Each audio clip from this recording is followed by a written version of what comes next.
Register for our upcoming orientation class for financial intelligence and entrepreneurship, as well as our mentorship programs.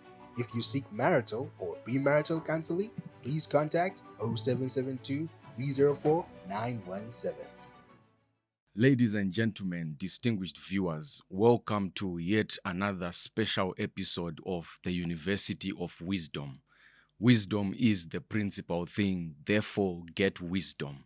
We are so delighted. Thank you so much for your engagement in our previous episode. Thank you for liking. Thank you for sharing. Thank you for commenting and engaging with us. Today, we are presenting this episode and we are tackling wisdom for finance. This is where we deal with financial intelligence and entrepreneurship. As always, I am your host. My name is Coach Tinai from the Empowerment School of Wealth, and I'm delighted to be hosting the one and only, the president and founder of the Empowerment School of Wealth, Dr. Nick Ohizu. Today, our topic is titled Time to Make a Decision. Doc, welcome to this episode. Please take us through our topic for today, sir. Thank you very much, Coach Tinaye, and thank you very much to all our viewers. Thank you for tuning in. I am glad to be here, and I'm happy that we are taking our new direction into wisdom for finances. Like you said, time to make a decision. What decision is that? Decisions that create wealth. Wow. Yes, sir. Poverty is a decision. Prosperity is a decision. And before we move straight into the issue of decisions, we need to understand something first. That poverty has less to do with faith, poverty has less to do with curses, and poverty has less to do with environment, but more to do with decisions. My goodness. I know a lot of people actually believe it's their fate to be poor. They believe they are destined to be poor. My goodness. No, God never destined anyone to be poor. And God didn't geographically destine anyone to be placed in an environment where poverty was meant to locate them. Even if you are born into an environment of poverty, it is your choice and your decision to move out of that place. Decisions that create poverty has more to do with internal systems than external influence. Decisions that has to do with poverty has more to do with internal systems than external influence. Poverty has more to do with what is happening on the inside than what is coming from the outside. If you check, you realize that there are so many people today that you see were born into a very poor environment, but they have been able to get themselves out of that poor environment, born into poor families, and now rich families are coming from them. Where we have missed it is that we have confused the religious with the financial. So when it comes to poverty in Africa, we mostly attribute it to spiritual forces. That's where the issue of curses come in. Coach Tinaye, we are not denying the existence of witchcraft. We are not denying the existence of the devil. We are not denying the existence of satanic influence. But we are saying that they don't have the ultimate power to keep someone poor. Wow. Are you with me? That's powerful. Very, very important. That is powerful. So most people will rather pray for breakthroughs and yet refuse to move from harmful environments and relationships. Environments where your decisions to remain poor are always encouraged. Actions you take generate poverty than prosperity. People you relate with who influence you with poverty mindset. And at the end of the day, people keep praying to say, God, bless me, God bless me. He cannot bless you if the environment you have found yourself in has become a cage that holds you down. King David owed his friend Jonathan a favor. his grandson Mephibosheth ended up in Lodebar. David didn't take his table to Lodebar. Hey, Mephibosheth had to move out of Lodebar. My goodness. Doc, as you are speaking, I'm reminded of Elijah. When the brook dried, Elijah did not start praying. God told him, move from that place, go to the widow of Zarephath. I'll provide for you there. That is absolutely profound. We cannot refuse to move from harmful environments and expect prayer to bring a breakthrough there. You need to understand something. Prayers will not cause the brook not to dry up. That's true. You must, if you are overstaying your welcome in an environment where you cannot see prosperity, God expects you to make a decision to move yourself to an environment where prosperity can find you. Because sometimes prosperity is geographical. Where you are determines who sees you. This has to do with life, has to do with business, and has to do with even career. You can be educated, qualified, and you are in an environment where you cannot find a job. Move yourself to where job can find you. Are you with me? That's right. It's time to make a decision. Yes. And if I can hold you there, Doc, why then is it that people find it easier to pray? Because it is easier to pray than to be accountable for your decisions. Prayer is easier than accountability. That's what you need to understand. It's easier to pray than to be accountable. You see, it's easier to pray than to be obedient. So someone will disobey and then go and pray. You understand? So you realize someone will go and disobey and then come to use prayer to cover it. We're not saying that prayer is wrong, but obedience is not just submission to set authority. No, it's not just submission to set authority. It also connotes submission to self-will. You must tell yourself the truth. So obedience is not just when you say, okay, I have submitted myself to the instruction of an authority above me or even authority of the scripture. You need to understand that it goes beyond that. It also connotes submission to self-will, which means that God gave you the capacity to make decisions and be accountable to those decisions. And you must call yourself to obedience to say, now I need to make my life better than what it is financially. And because I am responsible for my decisions, I need to be able to make decisions that help me create wealth. That's right. I think now I understand why you didn't say, if you are willing and pray. But rather said, if you are willing and obedient. Yes. Wow. If you cannot be willing and be disobedient. I am willing and disobedient at the same time. It cannot work like that at all. Wow. You know. And when we say that obedience is a submission to set authority, and I said it does not just connote that, it also goes beyond that to the issue of being submission to self-will. We need to understand that it also includes the courage to live an environment that has created or subjected you to poverty. It also includes the courage to say no to principles that generate poverty for you. Okay? Yes. The courage to live, the courage to say no. Are you understanding me? You need to know this.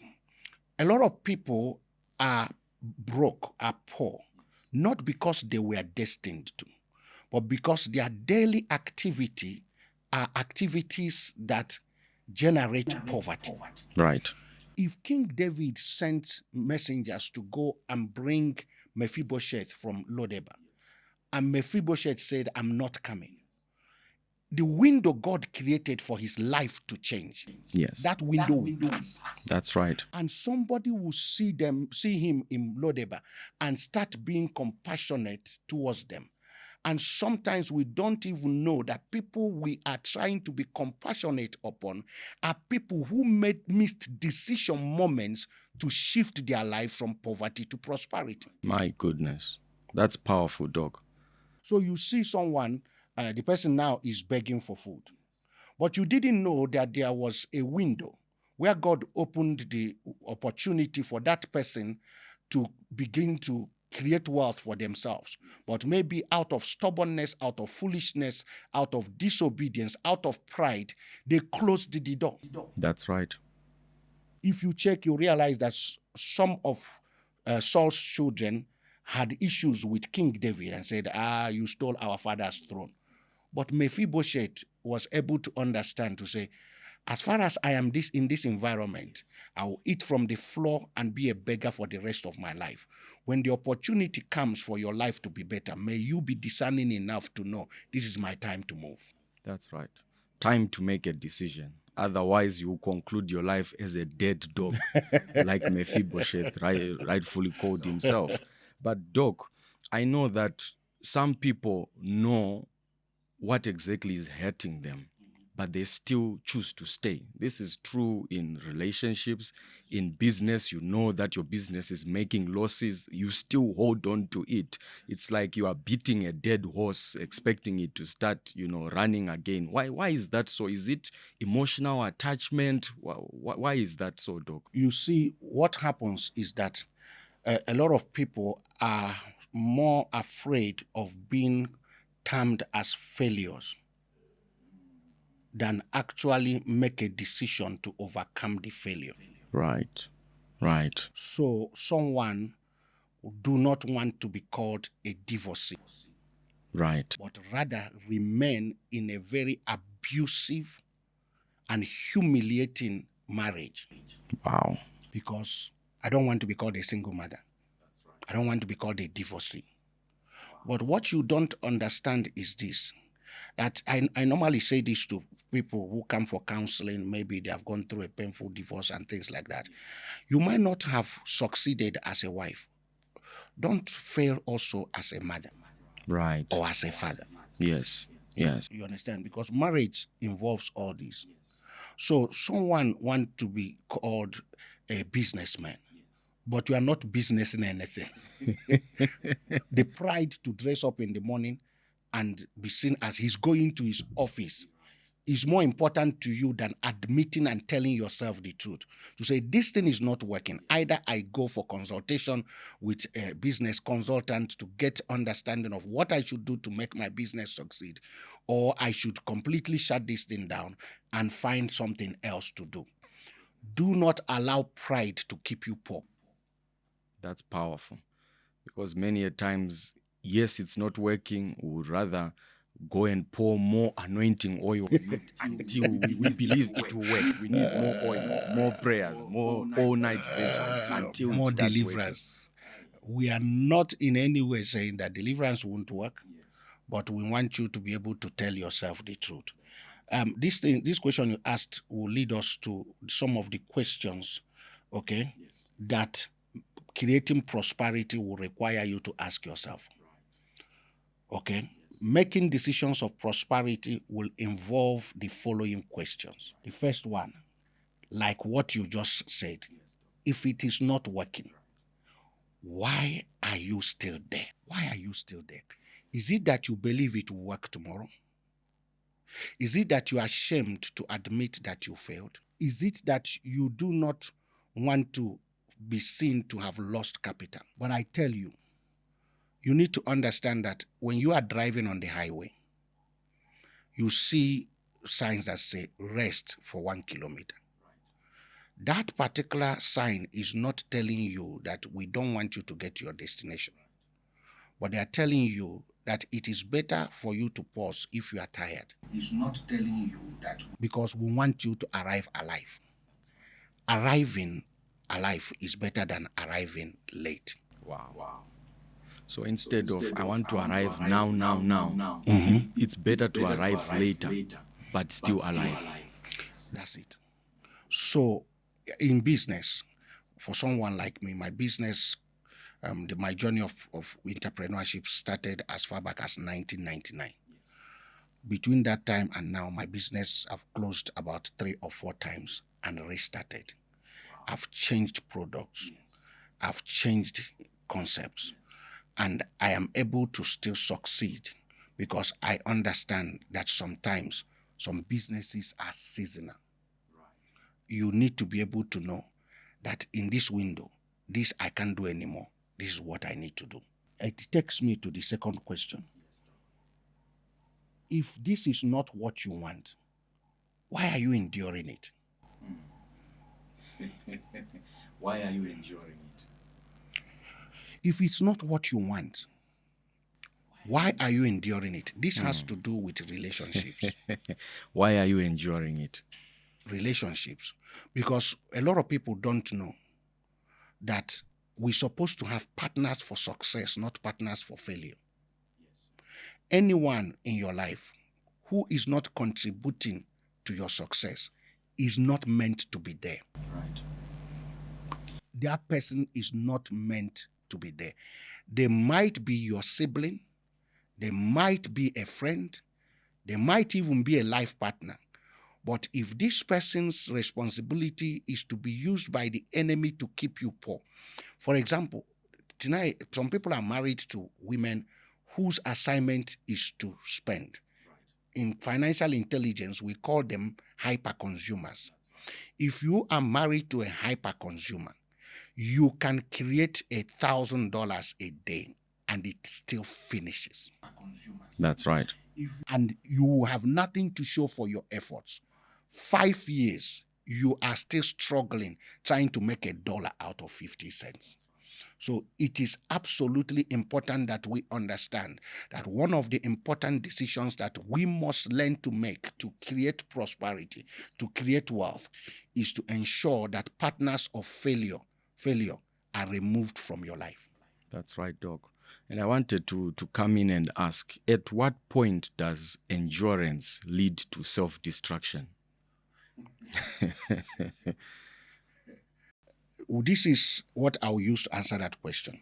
There's this analogy of a frog not knowing the difference between hot water and cold water because of the thickness of the skin. So there's this story that was told about a frog that was put in a pot of water, was relaxed.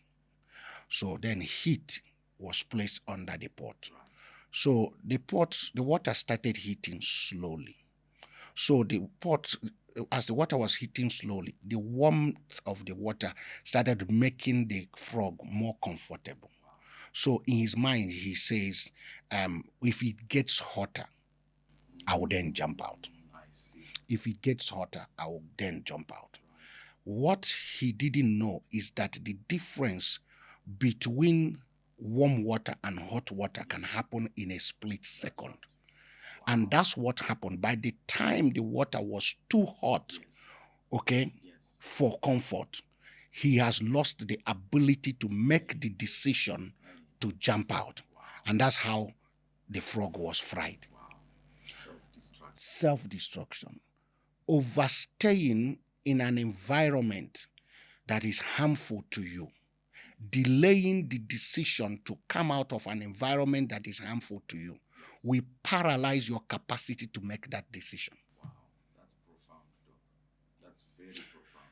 This is why people end up accepting poverty as their fate. Why? Because now they are watching this, they are watching us. It's a person that's supposed to have jumped out at 25, at 30, is now still in the same environment at 55. They say, my life is, what am I striving for? But this is what I love about financial intelligence and entrepreneurship class. When people sit in our class, you have seen that sometimes we even have very matured people, 60 years, 70 years, okay? The oldest student we have had in the financial intelligence class was about 72 years. His name was Gilbert. He said to me, Doc, if I learned what you are teaching at 35, I think I'll be a billionaire by now. Wow. This is coming from a 72-year-old. When he wanted to join, he came to see me personally to say, is someone like me allowed? This is my answer to him. I would rather be wealthy for 5 years than be poor for 75. I would rather move to King David's stable for 5 years. Yes. Than spend the rest of my life in Lord. What do you want to be remembered for? Coach, Yes, Doc. most of us, even our parents, yes, they remember they gave birth to us. We remember we were born. But what happens is that when we leave this planet, people gather to remember how we lived, not how we were born. So you might have been born into a poor family, but I want you to be remembered to be someone who was able to take that family out of poverty and create wealth. And our financial intelligence and entrepreneurship school would definitely help you to do that. Wow. Well, I guess now I fully understand what Joel meant when he said multitudes upon multitudes in the valley of decision. This is very important. Well, you have heard it. Our topic today has been time to make a decision. You have heard the wisdom from Doc. Doc, before we round off our episode for today, do you have any parting words to our viewers? If it's not working for you, why are you praying for it to change?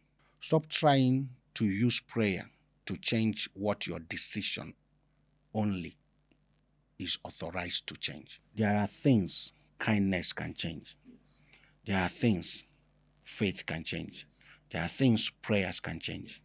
And there are things decisions can change. And above all, there are things only pain can change. Don't let yourself be among the people who waited until pain changed them, because pain is a very bad teacher. Change now. Make the decision now. And I can assure you, in the next few months or years, your story, your financial story, will have a new narrative. Doc, thank you so much. This has been very profound, eye-opening, and an awakening session. Thank you so much, Doc. Ladies and gentlemen, our distinguished viewers, you have heard it for yourselves. It's time to make a decision.